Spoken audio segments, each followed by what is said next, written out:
24 चल रहा है, 25 चल रहा है, तो गुरुजी मैं इसे भूल नहीं पा रहा, बिल्कुल नहीं भूल पाता। खाना खाता हूँ, चलता हूँ, बैठता हूँ, उठता हूँ, तो वही चीज़ ध्यान लगी रहती है गुरुजी। मैं काफ़ी टेंशन में आ गया इस चीज़ तो आपका तो विवाह हो गया ना? हाँ, विवाह हो गया गुरुजी। तो अब विवाह हो गया, फिर भी आपको उस लड़की की याद है? उसका भी हो गया? उसका हो गया गुरुजी। उसने बोला कि तू शादी मत करना।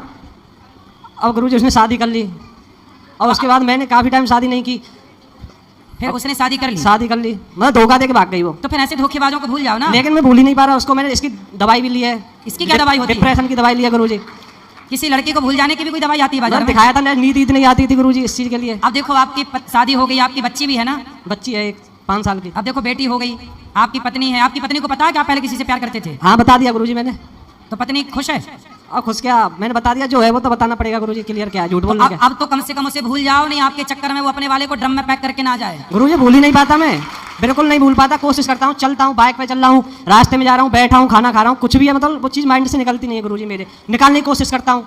उसने आपको धोखा दे दिया? धोखा दे दिया गुरुजी, बहुत तगड़ा धोखा दे दिया उसने, क्या ही बताऊँ। अब तो आपकी पत्नी अच्छी है? अब मिलती, अब आती है, बोलती भी नहीं है, देखती भी नहीं है। अगर वो क्या अब मिलती है? मिलती है वो, तो वो बहुत अच्छी है कि आपको देखती नहीं है। वो पतिव्रता है, अपने पति को छोड़ के किसी और को क्यों देखेगी? तुम ही हो जो पत्नी को छोड़ के किसी और का चिंतन कर रहे हो।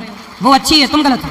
ठीक है गुरुजी। वो अपने पति के सिवा किसी और को नहीं देख रही है, तो तुम अपनी पत्नी के सिवा किसी और के बारे में क्यों सोच रही है? ये भी पाप है, पता है? आपका विवाह हो गया, अब आप कुंवारे नहीं है। अपनी पत्नी के होते हुए पराई स्त्री का चिंतन करने वाला पुरुष नरक जाता है। इसलिए अपनी पत्नी के होते हुए पराई स्त्री के बारे में कभी नहीं सोचना चाहिए। सोचना भी पाप है, स्पर्श करना तो पाप है। यदि आपने उसे धोखे से छू लिया, अब नहीं, शादी ऐसा कुछ नहीं किया गुरुजी मैंने। ठीक है, वो तो अच्छा तो है। नरक तो गुरुजी जब जाऊंगा जब मैंने उसे धोखा दिया हो, जब उसने मुझे धोखा दिया है। पर अब तो आप अपनी पत्नी को धोखा दे रहे हो। अब तो आप अपनी पत्नी को धोखा दे रहे हो कि नहीं? रह रहे हो पत्नी के साथ और चिंतन कर रहे हो पड़ोसन का। वाह, अच्छे पति हो। सोचो जब तुम्हारी बेटी बड़ी होगी, उसे यह पता लगेगा कि मेरे पिताजी किसी और के बारे में सोचते हैं, तो वो उसके संस्कार कैसे बनेंगे? और गुरुजी जो था मैंने आपसे पूछ लिया, धन्यवाद। इसलिए अपनी पत्नी के अतिरिक्त पराई स्त्री के बारे में सोचना भी पाप है।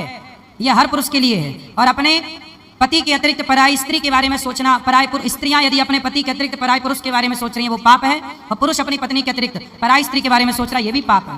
पाप है कि नहीं, पहले आप बताओ। पाप है गुरुजी। पाप है ना? तो अब नहीं सोचना, उसे पूरा भूल जाओ। आपकी पत्नी बहुत अच्छी है, इतना सब जानकर भी आपके साथ हैप्पी है, खुश है, और आपकी अब गृहस्थी बन चुकी है। आपका जीवन आगे बढ़ेगा। अब इन बातों से केवल आप बिगाड़ोगे, अपना सुधारोगे कुछ नहीं। उसे